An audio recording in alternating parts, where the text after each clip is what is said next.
What's up, everybody? Welcome back to the final part of BzG 2015 Award Show. Woo. And this is our third and last segment, ladies and gentlemen. Of course, this is the Video Game Awards, where we have plenty of categories to talk about and so many games to celebrate. And by the way, I'm your host. I'm one of your hosts. My name is Barrett Courtney, and alongside I have here the bisexist from Texas, Henry Monchiero. What's up, Henry? How you doing today? Red Bull in my cup. And in between us is my favorite chunky punk, Ricky Baldazone. Red Bull in my cup. Red Bull in my cup. We usually talk about nerdy stuff going on in the nerdy world, and today we are celebrating all of the nerdy things that happened 2015 by talking about, all of these cool video game things that happened. And so, we're at the Video Game Awards. Why? No. Why are you trying to open it already? I'm Mega Man. Oh, okay. Anyway, we like to celebrate video games. We do Let's Plays and all that good stuff. So I just want to take the time to talk about video games. All right? Don't fucking judge me. I don't know what else to say. And just to let you guys know, just to give you guys a heads up, we usually do a show every week called Talking Shit. That's coming back next week, just to let you know. And we have a special announcement video coming up tomorrow. Tomorrow's Friday. If you're watching this the day it comes up. This Friday, we have a special announcement video talking about BzG in 2016. So check that out, because that'll have very important news for you to gather up in your head about where we're going in the future. So, be on the lookout for that tomorrow. But before we get into that, let's talk about the games of 2015.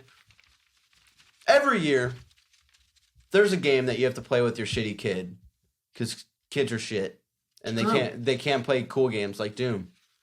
These are the nominees for Best Family Game. That's the truth. Kids are shitty. The nominees are Guitar Hero Live, Rock Band 4, Lego Dimensions, Super Mario Maker, Mega Man Legacy Collection, Rocket League, Lego Batman 3. And the winner is Red Bull in my cup. Fuck, I have that stuck in my head now. Red Bull in my cup. God damn it. Red Bull in my cup. The winner is Lego Dimensions. I think this really deserved it, because not many games come out where they have you have to buy these little toy things to be able to play more stuff. Disney Infinity does it, Skylander does it, and now Lego Dimensions. Amiibo to an extent, but you don't really need those to get more of the game. It's like... except for something like the Amiibo Festival for Animal Crossing. Yeah, but who plays that? No one. No. Except Henry. I don't have it. But Lego Dimensions is really cool when you buy your Lego sets, you can use them just as actual fucking Lego sets. Yeah. So I found out about that, and now I actually really want one. Exactly, and it's like, you get that. And Legos already are like super expensive.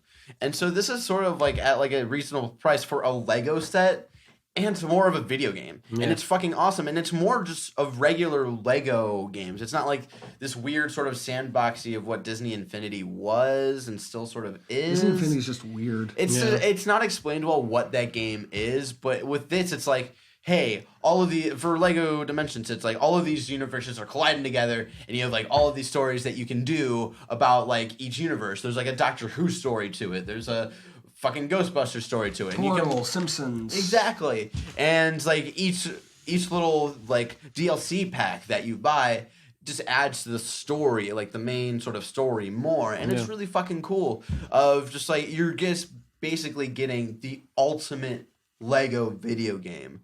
Greg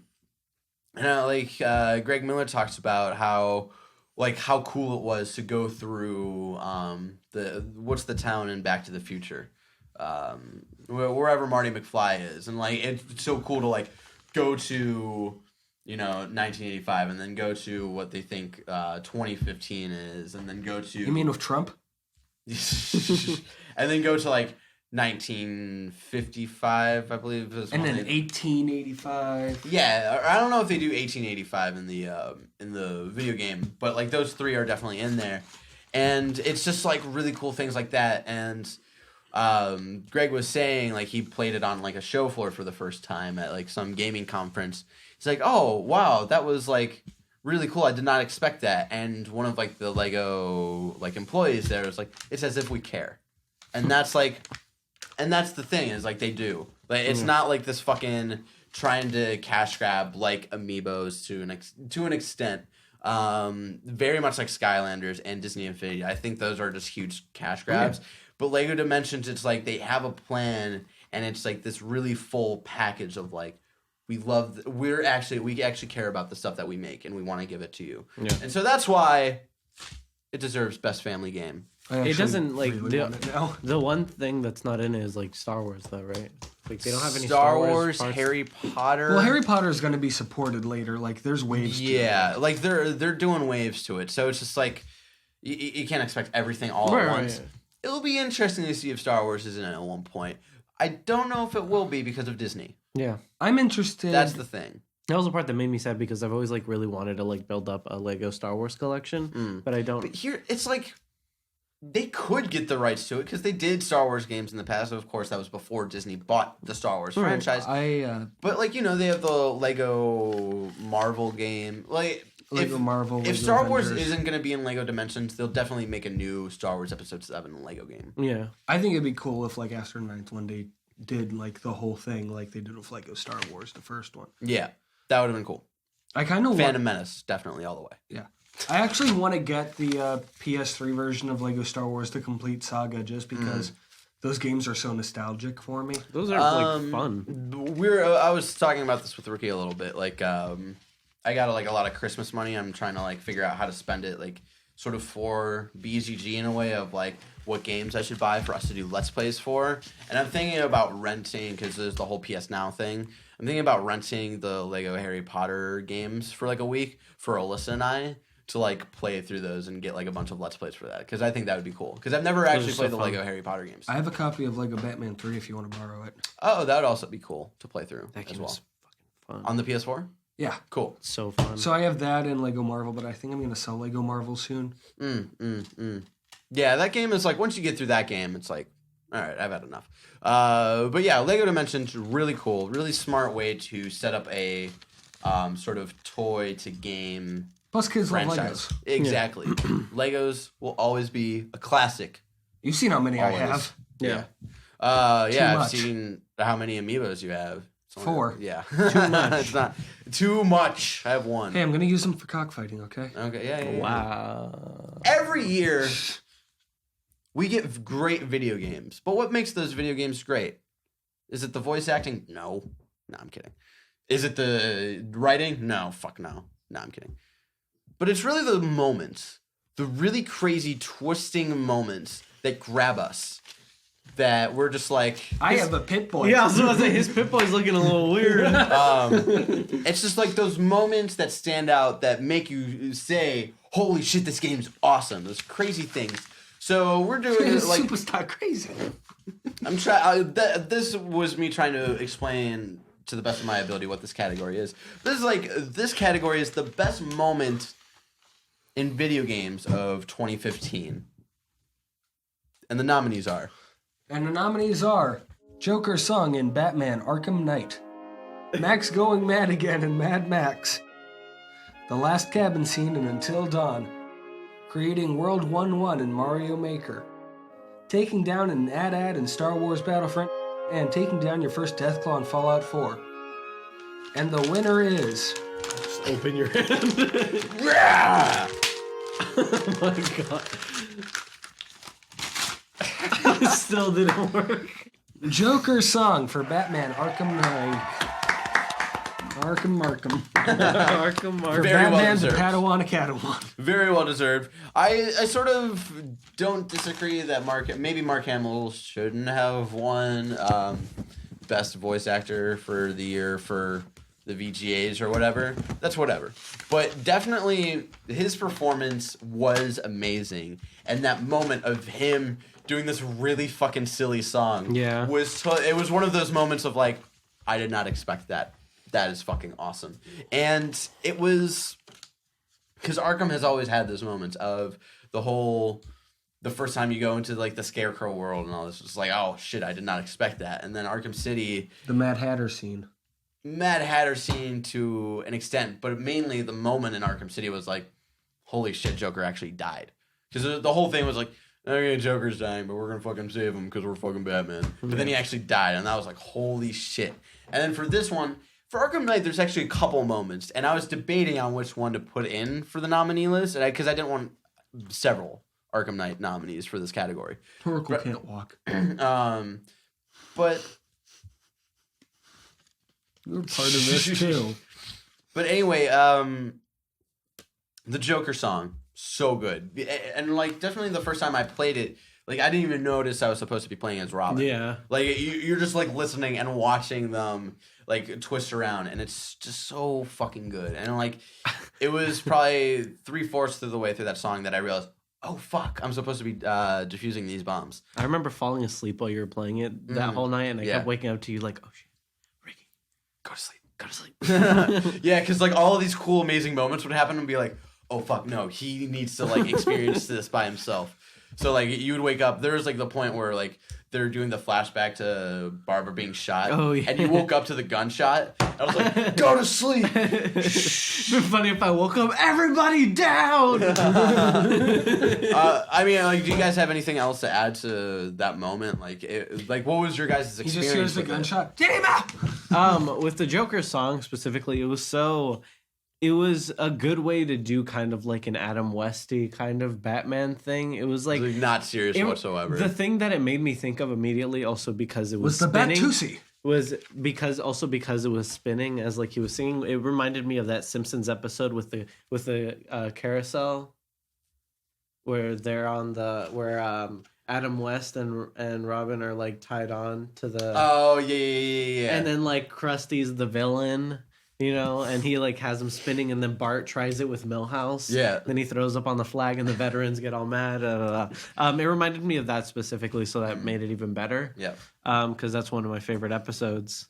Now you're just making me think of that Simpsons episode where they're at the No, car let's convention. not go down this rabbit hole right now. Too much Simpsons. Yeah. No. But yeah, I like that the Batusi. that was a perfect way to kind of incorporate that into this very intense, very serious Batman game, and kind of lighten it up a bit. Yeah, because that's the thing is like Arkham Asylum, for how dark and gritty it was still sort of like campy in a sense. Yeah. It's sort of lighthearted. Like it had like, you know, like Joker turned into a monster, and then Batman beat him up, and it was okay. Yeah. And then Arkham City was like, for the most part, it was like, all right, Joker's sick, we're gonna go fix him, and then the like ridiculous, just like the monsters coming back, and then Penguin, I'm a collector, and then just really crazy fun moments, and then it ended with like a really serious fucking like never really maybe explored a little bit in like the Batman lore, but like the first like sort of mainstream of like Joker dying and like what that does to Batman, and that's what Arkham Knight is all about. Yeah. And so when you have fun moments like that, they really stand out. Of like whenever Joker pops up, it's always like a really silly like side comment or whatever. And this one just fucking takes the cake. Yep. Definitely. Loved it. Do you have anything else to add for the Joker song? I was just going to give a shout out to the other best moment in Arkham Knight where you first see Man-Bat. Oh, yeah. Yeah. But here's an even... Have you guys played New Game Plus? No. I dropped the I game played after I finished it. I played part of New Game Plus, and then I lost my save because I switched over. It's still in the cloud. I have to get PlayStation Plus back. Yeah. Because I want to do that. Complete New Game Plus, get the DLC. Yeah. So New Game Plus, Man-Bat, you find him in a totally different area much sooner in the game. So it really freaks you the fuck out. And then fucking 2/3 through the game, Joker does the same exact thing where you go up to a building and like Man-Bat does it. Oh, I was there while you were playing it. Yeah. That's Totally crazy. did not fucking expect that. Yeah. Again, like, I really want to play it again, but like every other Arkham game that comes out, it takes me a year to replay it because of how much it takes out of you with like Riddler shit and everything. Yeah, exactly. Yep. Every year, well, mainly just the year of 2015, there are a shit ton of remakes and remasters. There's a good one. These are the nominees for Best Remake / Remaster of 2015. And the nominees are Deadpool, Uncharted, The Nathan Drake Collection, The Mega Man Legacy Collection, Rare Replay, God of War 3, Grim Fandango Remastered, Majora's Mask, and Journey. And the winner is... Fandango, Redango. Opening like a man. And the winner is... He just... Uncharted. Yeah. I'm very happy for Naughty Dog right now. Yeah. I'm very happy for the characters of Uncharted, especially because of the new like Hulu ad trailers that keep popping up with the Pixies playing in the background, but it's not the Pixies. Oh my god, that's such a good ad. I love it. Of like him slowly and him talking about like I'll be remembered as like a treasure hunter, but that's not who I am. And he's actually reaching for his brother and not the gold. And it's such a great trailer. For the past 2 weeks, I've grown very, very excited for Uncharted 4. Yep.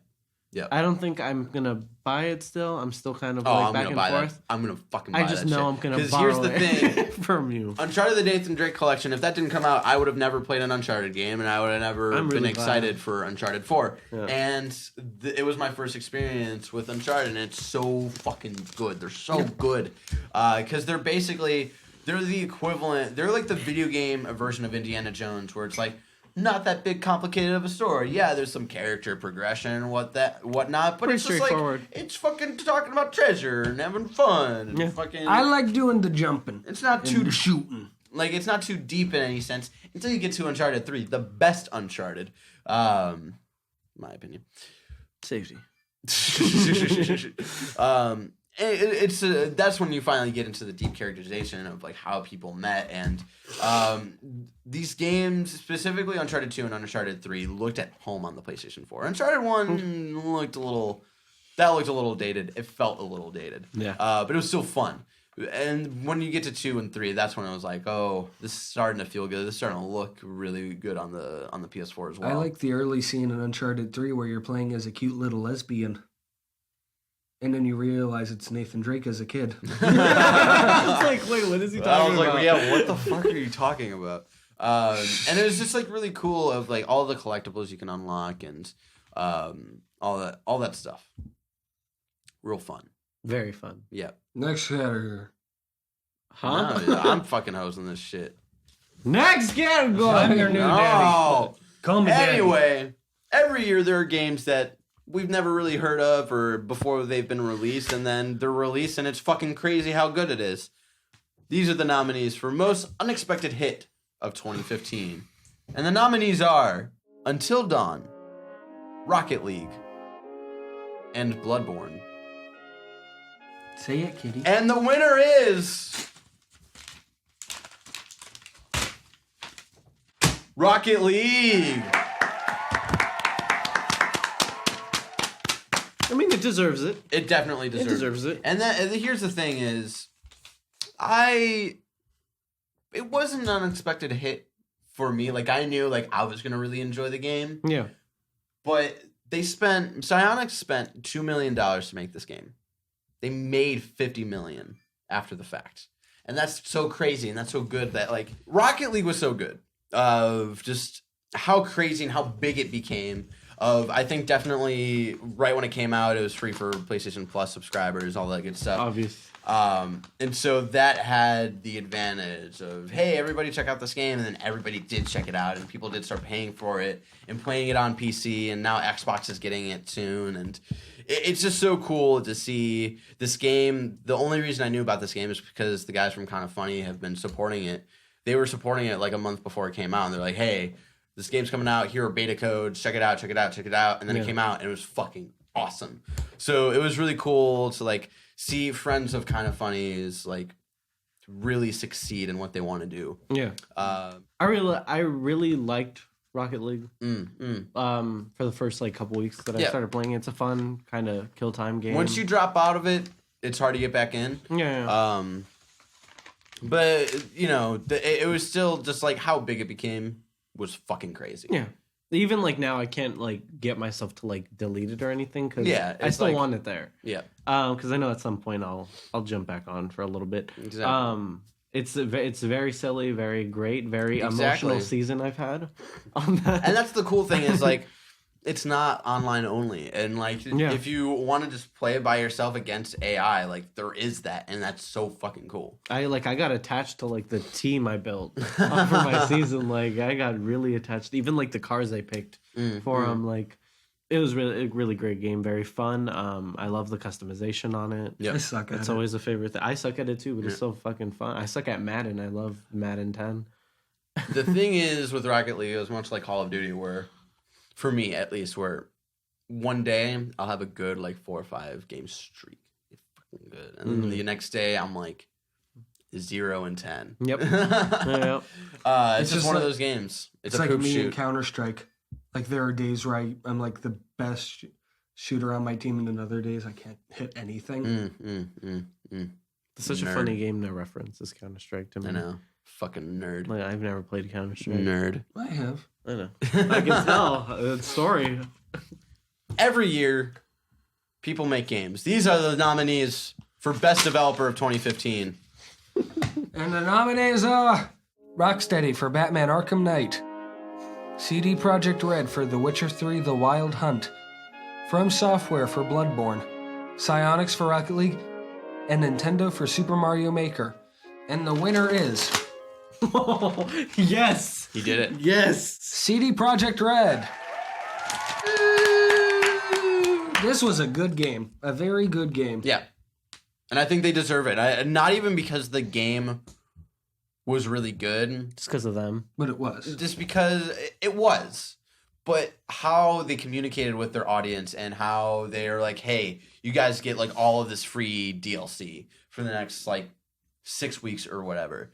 And like the updates and, you know, like later on, like people complained like when it first came out about like the control scheme and how slow things reacted at first. And then they improved it and they're like, hey, here's this DLC where you can change the control scheme. But if you liked the original one, you can keep that and all of this stuff. They communicated so well with their audience and they delivered such like a great quality game that was beyond what we could ever imagine them making. Yeah. And Plus, that's where the real success comes into. You also have to give them credit for GOG.com, which is their streaming site that they use to bring games that can't run on modern computers to modern like computer players. So it's like games that you can't get on Steam there.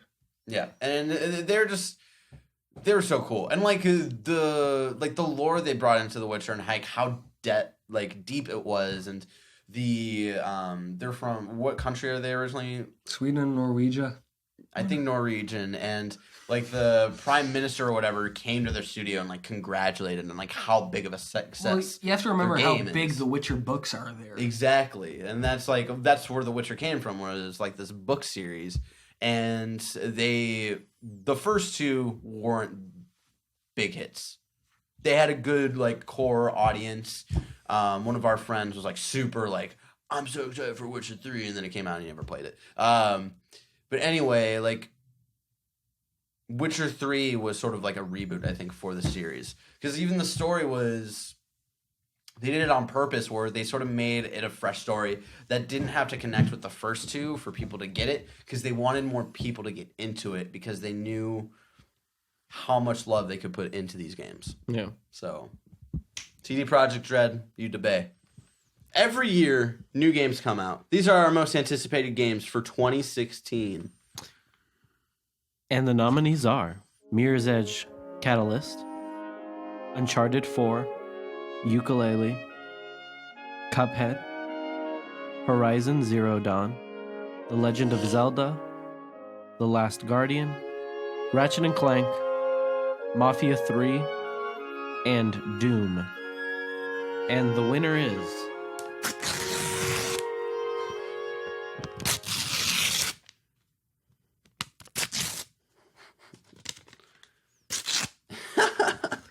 Cuphead. I really want to support this game because I feel like it's going to be one of those games when it comes out, like people are going to be excited about it, but it's been in so long in development that people are going to start to forget about it and it's not going to be advertised well. And so when it comes out, it's not going to do well in sales.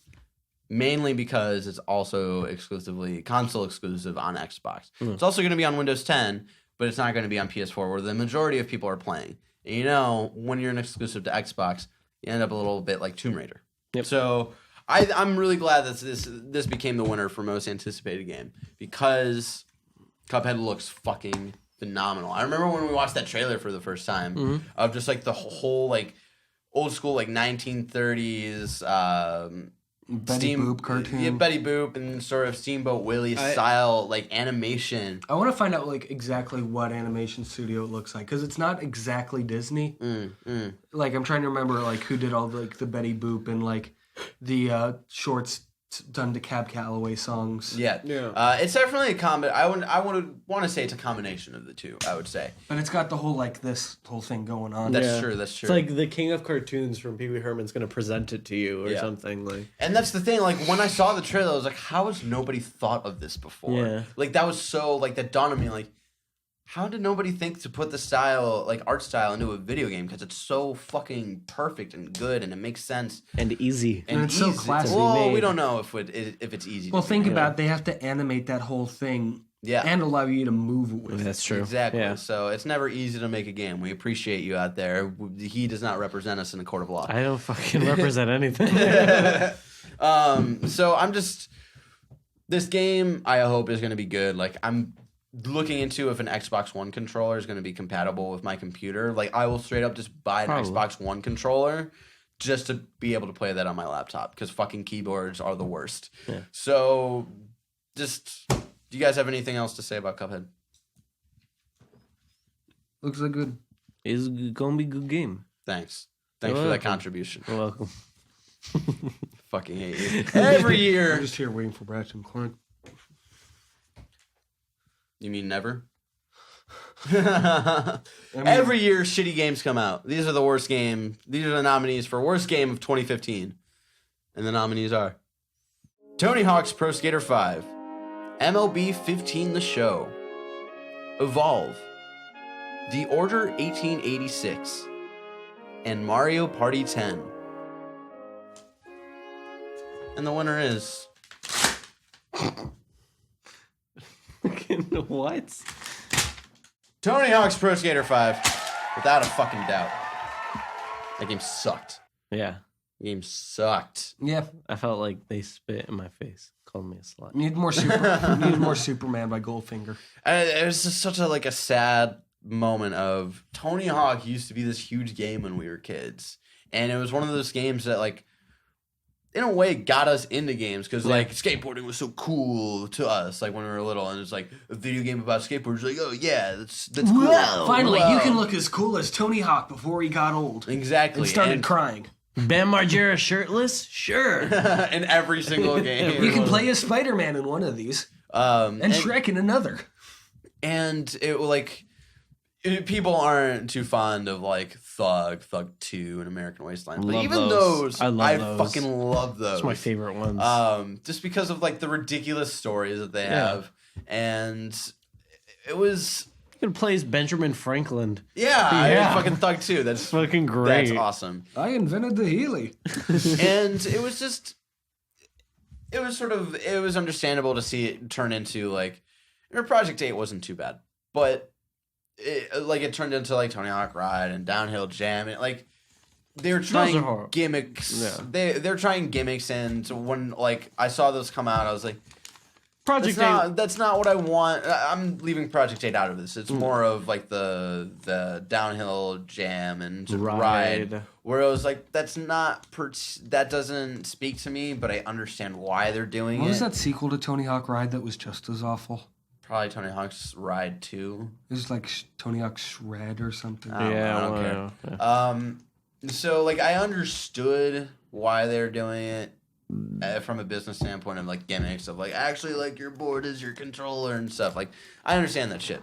You gotta appeal to an audience, and the audience was obviously fucking babies. Yeah. But then this was just like such an insult to like it was like reopening a wound and pouring all of the salt into that wound again. The thing that, Like we were so like Tony Hawk was just a thing of the past, and we're just so like we had already let it go, and then we got like the leaked picture of like this guy who's catering the event of talking about Tony Hawk Pro Skater 5, and then it was like all over the internet, and people were really freaking out, like, oh, like how are they gonna come back? Like they're calling it Pro Skater again, like how is it gonna work?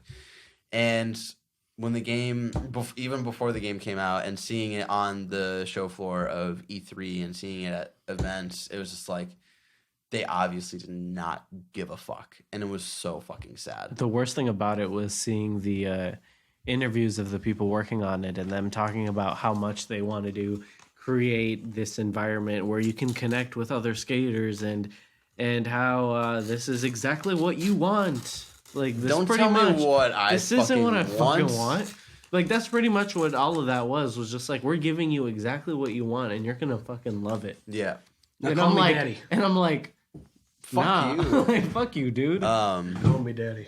It was just really sad. It was just Activision really trying to get more money before their contracts ran up with the IP, and it was just obvious that they started thinking about it maybe a year and a half before that contract ran out, and then they started making it maybe 2 months later. So, they basically had under a year of development, and they just didn't fucking try. The fucking patch, the first patch for it is bigger than the game itself. The game itself is like 7 gigabytes, and then the patch is like 7.8. They blew it. You blew it.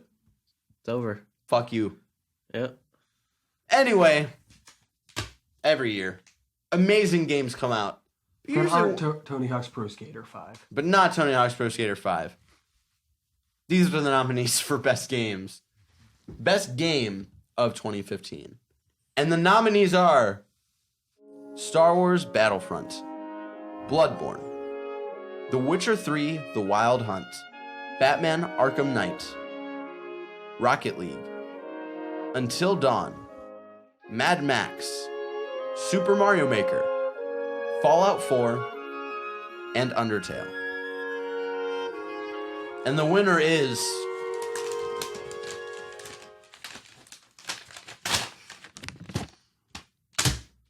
Fallout 4.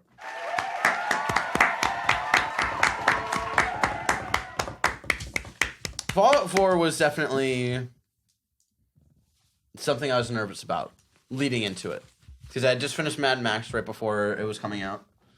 And I was thinking to myself, Barrett, you're about to get into a mess of open world RPG craziness. Yep. You played Fallout 3, Barrett. Yep. Are you going to like Fallout 4? Yep. Are you going to regret spending that money day one to play this game? And thank fucking God I did not. Yep. And that's the thing is, like, I talk a lot about hype this year. I wrote about it in my Tumblr posts. I've talked about it here a couple of times. And definitely Fallout 4 was something that was disappointing to a lot of people because they built themselves up to feel like it was going to change games all over again, much like Fallout 3 did. Fallout 3 changed how people look at games and how from like consuming them, like consuming games, and how to create them. Same hole. But also, like, it changed like the industry of like looking at like how systems sort of work and how like some point over here could affect this point over here. Yeah. And people were expecting that feeling again of like, how is this going to change the industry again? How is it going to do that? And it didn't do that. But you know what? No other game did that this year. No other game was like, holy shit, games are forever changed ever again. Like, no game did that this year. And it's not to say that this was a bad year for video games. I think it's a solid year for video games. And I think Fallout 4 is the epitome of that this year. It was just such a perfect, solid game. Well, not perfect, but it was just like so. It was just. It's a good game. It's a really good game. It's a good game. And Congrats to my boys at Bethesda. yeah, and Love that's those the thing guys. is like. I went into it just wanting, because I was always so interested in the world of Fallout. I was always just like, I really wanted to care about people, but I could never care about people because of like the really bad voice acting and the really stiff fucking character models and like not being able to aim down sights, and that's being super fucking slow. Playing Fallout 3 for you was kind of like you being Jim Carrey at the last half of Truman Show. You know it's bullshit. You're just trying to get through it, man. Yeah. And then like the world just looking like shit. Like I'm sorry, like people like you complain about Fallout 4 looking bad, but Fallout 3 didn't look that great either. Like yeah, Fallout 3 wasn't about looking good, but even for the time, man. Or no, they say like. But Fallout 3 came out years ago. Like, you're fucking. It's too late for you to like consume it now. I'm like, no. Even for the time, that game does not look good. It was pretty fucking bad. Like that game reminds me of like PC games that came out in the late '90s. Fucking like, Bounty Hunter had a better shooting aspect to it than Fallout 3. Well, I'm just talking about like environment looking and just colors in that world. Nothing popped out in that world, but. And that's all I wanted. I just wanted a better looking environment. I wanted to aim down sights. I wanted VATS to be a little faster paced. And I wanted characters to care about. And they hit every single one of those. In Fallout 4. In Fallout 4. Yep. So that was our video game award show for 2015. Woo! What were your thoughts on the awards that we gave? What would you do differently? Leave all the comments in below. What was your game of the year? You can also leave that in the comments below. Thank you so much for joining us. Again, you can find us on Twitter. I'm scrolling it right down here. If you like this video, like that like button, share with your friends, subscribe to our channel. Remember, we have a special announcement video tomorrow coming out for the future of BzG in 2016, explaining all the things. We're changing shit up. So tomorrow we're doing a special announcement video telling you what we're changing up. I'm excited. I'm very excited. Yeah, it's going to be fun. Anyway, thank you so much for joining me for the BzG Awards, Henry and Ricky. You're welcome. Thank you so much. It was a fun time. Definitely us sitting down and voting and recording content that will never see the light of day because it got so shitty. Just because that was my fault. I bought the wrong mic. Whatever. Anyway, thank you guys so much. This was a fun, interesting process. It'll be interesting from like what we experienced this year with the awards, how we'll do it differently next year. If we do it differently next year, I don't know. There's two things we like doing, and it's making lists and talking shit. And that's exactly. What we did today. We love our list. I love my fucking list. Yeah. That's the thing. So thank you so much for joining us for the BzG Awards. Our regular sort of scheduling of talking shit and whatnot starts next week, so be prepared to look forward to all that good stuff. And again, if Arkham Knight was your game of the year and you want to check out some more playthroughs or Let's Plays of it, I'm going through those right now. Some dope-ass DLC, finally. Oh, and yeah, we'll probably do Let's Plays of the Season of Infamy as well. Thank you for reminding me about that. Thank you. Thank you so much. Just more added stress on them, like fucking. Because by the time we're recording, you remember something else you have to do. Yeah, because by the time we're recording this, like a week before you're seeing this, I gotta fucking edit the last 5 episodes of just base Arkham Knight. Yeah, it's fucking stressful. Anyway, thank you so much. Regular schedule back next week. Special announcement video tomorrow. Twitter. I think I already showed that. Thank you guys again for joining me. And thank you for joining me today so much. Thank you so much for celebrating 2015 with us. We're excited to experience 2016 with you guys. So thank you. And until next time, folks, keep talking shit. And drops the mic if it was mine. And playing awesome video games like Tony Hawk's Pro Skater 5.